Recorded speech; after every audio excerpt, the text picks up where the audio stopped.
Жетістіктеріңіз құтты болсын, ұзағынан болсын.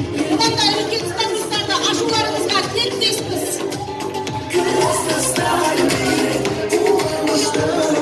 Apa bahasa? Mikrofon.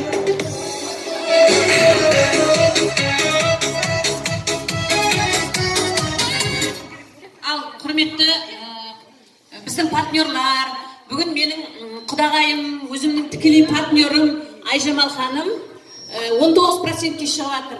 Негізі ол мен үшін директорге шыққандай бірдей болып тұр да.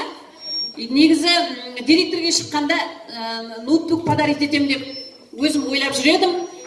Құдағайым кеше ойбай мен енді ноутбук сатып алуым керек деп жүгіріп жүрген. Сосын мен ойладым, бәрібір ертең директорге шыққанда сыйға ноутбук сыйға берем ғой. Қазір 19%-те болса да берейін, тездетіп директорге шықсын деп, мен құдағайға ноутбук сыйға берейін деп тұрмын.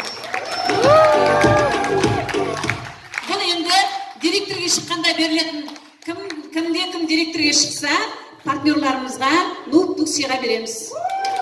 Естеріңізде болсын.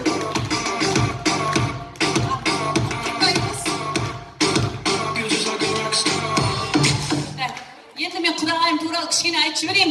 Бұл кісі кезінде туған құдағайым, Маралдың мамасы, кезінде ЗАГСте бастық болған адам. Бұны көндіре алмағаныма 8 жыл болды. 8 жыл мені менсінген жоқ қыздар. Офиске шақырсам, қақ ортада отырып алады да, бет-аузын қыржитады, тыржитады, сосын ұйықтайды арасында, сосын тұрады. Не керек әйтеуір құдағайым 8 жыл бағынбай, биыл енді 4-5 айдан 5-6 айда болып қалды, бірақ товарды үнемі алып тұр. Бизнеске ешқандай көнген жоқ, мен де онда қатты зорлаған жоқпын. Бірақ арасында шақырып тұрдым сабақтарға. Сөйтіп жайлап, шақырып, ең соңына келгенде, қазір құдағайым деген жорғалап жүр ғой. Ұйықтамайды вообще, бұрын диванға жатып ұйықтап қалатын еді. Қазір ұйықтамайды, келген адамдарды есіктен тосып алады, хоп деп кіргізіп алады, сразу соткаға жабысып, холодный контакты кез келген адам нөмірін беріп, сразу тек компанияны айтып, сырылдатып, мақтайды, баяғы бастықтықты қойды. Уже қазір Фаберлик компаниясының, мана Гүлжан айтты ғой, жақсы сөйлеу керек, жақсы отношение керек. Көріп тұрсыңыз, сырттағы адамның өзі бізге сөйлеп айтып тұр. Қазір біздің құдағай сондай болды. 19%-ке шыққанда әлде жетіспейтін нәрселері бар, оны ол әрбір адам өзі білет, өзі түсінет. Ол жайлап келетін нәрсе. Бәріміз де сондай болдық. Бірден сетевой бизнеске бағынып кеттік деп айта алмаймын. Мен де құдағайыма дән ризамын. Себебі ол өзінің ішіндегі стержіндегі мықты стержінді бірден ағып жіберу мүмкін емес. Жайлап, міне қазір сетевой бизнестің маманы болып келатыр. Өмір бақи үкіметке жұмыс жасап, пенсияға шыққан адамға ол оңай емес. Қазір пенсияда осы бизнесті кәдімгі жұмыс қылып, жасап жүр, ипсін ашып жатыр енді.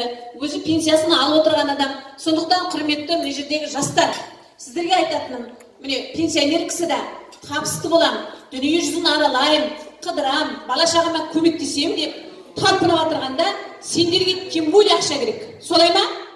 Сіздердің әлі өмірлерің алда. Балаларың кішкентай, оларды оқыту керек, оларға келіншек алып беру керек, қыздарыңды ұзату керек, бәріне ақша керек. Оны қазірден бастап ойлауларыңыз керек. Міне, үлкен адам сендердің алдарыңа жаңа үлгі. Көріп тұрсыңдар ма? Сондықтан мен құдағайыма қатты риза болып кеткенім сондай. Мен жұмыс жасауым керек, ноутбук алуым керек деп жүгіріп жүрген. Сосын мен ойладым да, алып берейінші. Аманшылық болса осы каталогта директорға шықсын деген үмітпенен. Құдай бірінші Алла ғой, бәріне көмектесетін. Бірінші Алла намазын оқиды, үлгілі, бала-шағасын жақсы тәрбиелеп отырған, өте керемет құдағайымның біреуі. Құдағайларымның бәрі жақсы, келіндерім одан жақсы, балаларым одан да жақсы.